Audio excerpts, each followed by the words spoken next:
Hello, everybody. Welcome back to interviews. And I know that I didn't post any of updates of last week's episode, but here we are now. Let's forget about the past and focus on the present.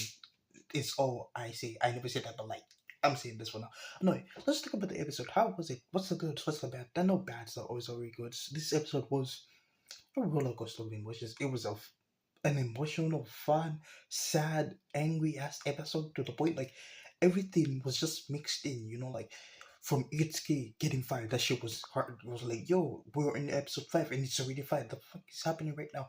From Itsuki getting back rehired, I was like, oh, okay, Hinako running away. Oh, okay, like it was like, yo, pick a side, pick a lane.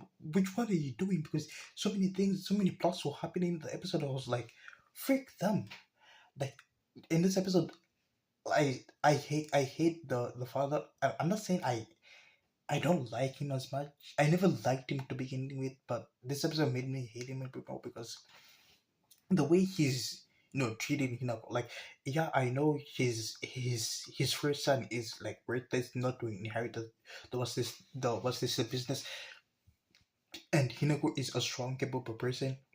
She's smart. We've seen her play the perfect person, so like of course, but like not putting her feelings involved is, really retarded. No, I must say this, it really is retarded. Like, I don't know why he wants to have a son-in-law instead of her daughter, like running the business and then marrying someone, like who is who she loves. Because my interpretation, my thought is he doesn't he doesn't believe in his daughter. He does, but like to be he's I wouldn't say conservative, but like his old fashioned. He's I wouldn't like I'm making hate cannons right now, and I'm gonna make those hate cannons. I feel like he doesn't. He not he doesn't. He believes that a man should in what's this work while I don't know if he believes that, but in this episode and even in the last episode, it kind of made me think that because he wants Hinako to work to inherit the what's this, but he wants a son-in-law who will be like the figurehead while Hinako works. Like, I don't understand why Hinako can probably just inherit the business and then find a man when she is ready and willing to like marry someone, because it doesn't really make sense for you to force her into an arranged marriage with someone just being a figurehead. If you want someone to be a figurehead, why don't you just create someone like what he did with what's this Iski, creating a fake backstory? Why don't you just create a fake backstory for that person so they can become a figurehead? Or why not just do that? Because like again, I'm saying, Hinako, we know she's capable. She's I won't say no. I would say she's a genius. She plays the role perfectly of a perfect person. Letting someone like that inherit the throne and have her be public about her inheriting the throne, like what's so wrong with her inheriting it that you have to make Hinako work as like a shadow head, while the real head is a man. Like I'm not saying this is sexism or anything, but like it kind of feels like it, because like who really cares if Hinako is a woman or a man? Like, as long as she's competent enough to like actually run the business, she he believes she is. So why is he going through all these extra steps to just make her the head of the family? Like, I don't know. I don't understand his thought process. Like, I like the story, but like his plot of him finding what's this doesn't make sense when you think about it logically, because it doesn't make any sense. Like I would understand it if Hinako wasn't, if no one else was around to like actually manage the business. Like, no one was capable enough to manage the business, and he was looking for a son-in-law, someone who can inherit his business. Of course I would say that, but then I wouldn't. Now that raises a point where like, why don't you just adopt someone to actually raise the business? If my if no one is like the hypothesis, my what's this hypothesis, well, sorry, my what's the interpretation is that Hinako isn't a genius. In this timeline, Hinako isn't a genius. He would probably adopt someone. So it's like he's in the plot of him, wanting a son-in-law to inherit, to become the Shadowhead, just doesn't make much sense to me, because why go through these extra steps? It's just a freaking hassle. Like, no one really cares. Like, uh, in, in this point in time that we're living right now, there are plenty of business women who with successful businesses. I doubt anyone would look down on Hinako because she's a woman leading a business. People will probably be more, look above her because, like, she's able to successfully run a multi-trillion business, because we know it's over 3 trillion yen, like a multi-billion-dollar business if we're doing it in dollars. You see, that's my interpretation. I know I'm yapping about it, but when I watched episode 4 and I watched episode 5, I hated him to the point where, like, I was like, I know the plot of the story of Hinako getting married isn't important, because we know Hinako will end up with its at the end. That's for sure. We know that. That could also lead in Hinako becoming the head, while Hinako becomes the shadow head. But, like, because of what happened in this episode, it made me question his train of thinking. It made me question everything about the story. Like, again, I found this story funny. It was an amazing episode, but his plan isn't make it didn't do anything to me. It's when I thought about it logically, it just made him look like a sexist, like a retard. Of course, okay, like, yeah, your son is a dipshit. He doesn't do anything. Okay, why do you want a son-in-law? Why can't Hinako just inherit the business? It's not like it's the 18. Like, if this was, like, prehistoric Japan, where, like, feudal lords and kingdoms, then I would understand. I'd be like, oh yeah, in this time of era, people, like, have it's mandatory for a man to, lead, the kingdom or whatnot. Of course, I would understand it like that, but the time period this story is set in is not that type of time period. So it's like, what are you doing? Like, you're just wasting my time and everyone's time. You're just going, like, there is a straight line, but, like, you're just taking the longest route. You're just going in zigzags to get to the end point. It's like point A to B is a straight line. Why are you going to F, skipping every letter? Just, like, god damn. Anyway, that's a huge yap fest for me. I yap too much, but no, let's talk about how the main conflict of the episode started, and which now the main conflict of the episode was so freaking stupid to the point where, like, I just felt like slapping someone, like, just slapping anyone. Okay, we're having dinner with this bold ass. He's not bold, but, like, this freak, because I hate this guy.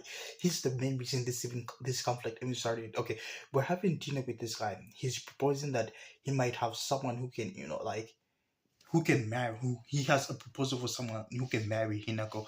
Okay, and my train of thought is, why though? Like, she's in high school, and arranged marriage. Like, I would expect it maybe in her 70s, but in her 17s, not in the, maybe in the 20s, maybe arranging a marriage right now. Maybe they want to arrange it so they can get to know each other. Okay, yeah, but, like, Hinako does something that, to be honest, to me, it's minuscule. Like, even if I put my train of thought in, like, a prehistoric time, not a prehistoric time, but, like, in an outdated time, there is no way to, like, actually make this whole thing really make sense, because Hinako drops a food, then picks it up and, eats it. Okay, out. She does the 3 second rule, but, like, out more than anything, I would consider that unhygienic. Yeah, maybe. Like, how rich are you? Like, like, like, the whole thing right now just really pissed me off to the point where, like, I was just thinking over it and it didn't make sense. Like, one, Hinako is the top of her class. She is smart, brilliant. She is everything in the package. She picks a food off a tarp and eats it. And you want to turn down that whole marriage reputation? Like, I'm happy he turned down the marriage agreement, because I want Itsuki to get up with Hinako. But, like, that's fucking you are no, not wait. He is a retard. That shit is retarded as shit because one, they what's this? The Konohamaru Group are worth trillions in Japan, billions in dollars. What the fuck does it matter if the heirs of that billion-dollar corporation picks up a food and eats it off the ground? It really doesn't make sense. It doesn't. Does it change who she is? She's the top of her grade. She is the smartest. She is businessly edible. She would be the head of the family if it wasn't for her retarded father just not wanting to make things straightforward and just make her the head of the what's this Konohamaru group. Like everything about this whole interaction, the whole conflict, it just freaking pissed me off to the point where I was like, fuck everyone, especially this guy. Like he's the main reason everything like this even happened. Like bruh, like I don't know, maybe like to be honest, I feel like there was a better way to like write a conflict like this, like I know they were trying to I know the author was trying to like create a drama where like Itsuki kind of leaves and then the whole thing, but I feel like you could have created a conflict like that but in a different type of way. Like an example is Itsuki's parents, knowing that he's rich, wealthy, and then you create like a type of conflict where like they want something from Itsuki, that type of conflict where kind of Itsuki kind of does something, where they kind of threaten to like take Itsuki away, that type of thing. Or if you wanted to create a conflict like where he throws and what's this Itsuki out, it could have been something else because this the thing that happened in this episode, it was bullshit. It was total bullcrap. Like I like like I know I'm not supposed to take the story seriously. It's a fucking anime. It's a fucking rom-com anime. Like, but still, like that shit. It was not it. Like everything about like this first section, it was just not it for me. Like maybe it's because the episode was great. Like I said, the characters who's supposed to make you upset made me upset. So like once I'm upset, I started over analyzing the episode. I started digging through like minuscule type of things to the point where like I just hate no I just don't hate it. I just don't get it. I just don't understand like the roundabout ways he's going around, the way this freak in the brown suit is not thinks he's a big shot. Like the in, theoretically in this story the Konohamaru group is the top group, so shouldn't your friend be like enjoyed? Like I feel like he shouldn't even be looking for like suitors for Konohamaru. No, sorry, Hinako. He should Suda should be coming to Hinako for that type of thing because, like I said, the Konohama group is the top conglomerate. It's worth billions of dollars. People should be lining up to marry the heiress of the group, think praying to get a crumb of the money. So like again, it like I just keep thinking over it and it just didn't make sense. It didn't make a lick of sense to me. It just frustrated me more when I was thinking about this to the point where like I was like, okay, and I just put on some music and went to bed. Not that I didn't went to bed, I just didn't do anything. Anyway, as you know, our boy he gets thrown out of the house. He gets his pay, yeah, but like I'm sorry. I know this is not how I do my typical reviews, but I don't have anything to say because I'm too ambiguous. I'm too frustrated right now.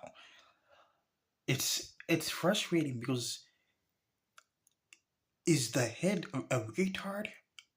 Is he okay in the head? Does he need medical help? Because what the hell is wrong with him?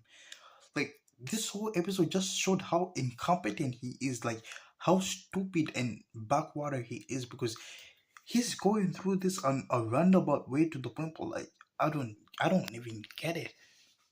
Like he was willing to risk Hinako's life for what he thinks is the right future for her because like I said since Iski was left, Shizuku was told to like make sure that Hinako plays the perfect what's this lady all day, all round, 24/7, and we know that's not good for Hinako because if she plays it for a very long time, she gets really ill. But he didn't give a crap about her. He's worse than the brother himself. He calls the brother incompetent, but like to me, he's the most incompetent of them all. He used to stay in the office just looking, staring down to the window. What the fuck are you even looking at? There's nothing outside. Where the hell are you even looking at? Like I know the show is supposed to portray him as like a caring father who wants the best for his daughter, but like it doesn't do a good job at it because it just portrays him as a stupid person that doesn't even think clearly, that has no brains, that has no logic. Because why the hell are you going this about a roundabout way? Why do you need an outsider to marry in your family? That basically doesn't make it the Hinako conglomerate anymore. It makes it another family because at the if and this is a big if. No, let's just make an assumption right now. If Hinako marries Itsuki, then it's no longer the Hinako conglomerate. It'll be the Tomonari. It will be under Tomonari's name. The surname. That means the bloodline. Everything that your ancestors have freaking worked for is ruined. It's over because once the husband, I don't know if that's because I once a person marries a woman marries, they usually take on the husband's name, which meaning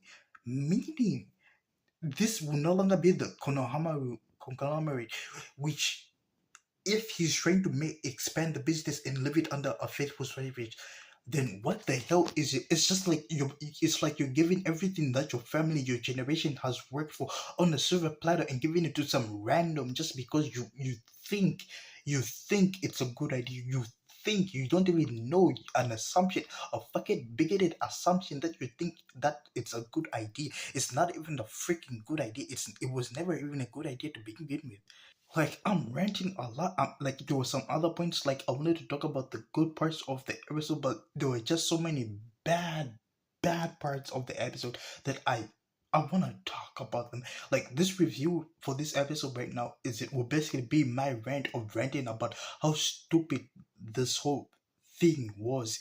It was just it's stupid. Like thinking of it clearly, like and for people, like I'm gonna repeat this again, this was a fucking great episode. Like the episode was supposed to make you feel emotions. It was supposed to make you hate the father when he said that Hinako should play the role of the what's this the perfect girl every 24/7. It's supposed to make you hate the guy who didn't want to arrange Hinako's marriage. It's supposed to make you feel like a mixed way about Shizune because she was willing to take his side at first, but then switch sides at the end. But like that's the type of emotions it did, and it was able to bring them up. But like I'm just too frustrated to even think clearly right now. Like how, as a parent, your child gets deadly ill when she plays the role of what's this a perfect girl, where she kind of spends 3 days cooped up in her room, and you want to force her to do that every single day to the point where like she might even die. She might die. And I love how Itsuki kind of says that Itsuki's main motivation for saving him was to make sure that she was able to live the life that she wants. She's able to keep that side of Hinako that we love, or we all love. That's the main reason that I love this episode. Like the driving fact when Itsuki said that, I was with Itsuki. I was like, freak yes, yes, let's do it. But overall, an amazing episode. It's just there was so much bullshit that I just really want to air out right now because it it just doesn't make sense.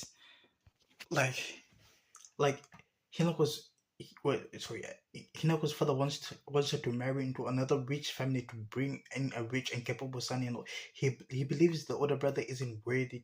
He isn't worthy of fate to lead the family business, the Konohama group. So he plans to have a husband marry into the family to take over as the successor, which, like again, doesn't make sense.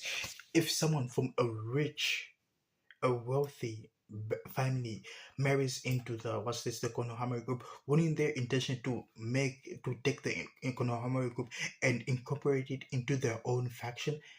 Doesn't it make sense? Doesn't he have a brain to like actually think for once in his life? Like God, God, is he retarded? Like he has a brain of a sixth grader. Like that plan doesn't make sense. It never did make any sense in my books. From episode one, I was like, oh, okay, the plot is maybe okay, but I'm just here for the vibes and giggles. I'm just here to laugh, enjoy the comedy. But like, he just ruined it for me. You freaking just ruined it. Anyway, sorry for the rant. Anyway, that's all for the video today. I know I didn't do a great review. I just ranted about how I hated some characters in the episode. But starting next week, I doubt any of this bull crap will be put off. And if it does, I will point that shit off because that shit pisses me off. Anyway, if you enjoyed the video, please leave a like and subscribe. I'm Hunter and see you in the next one.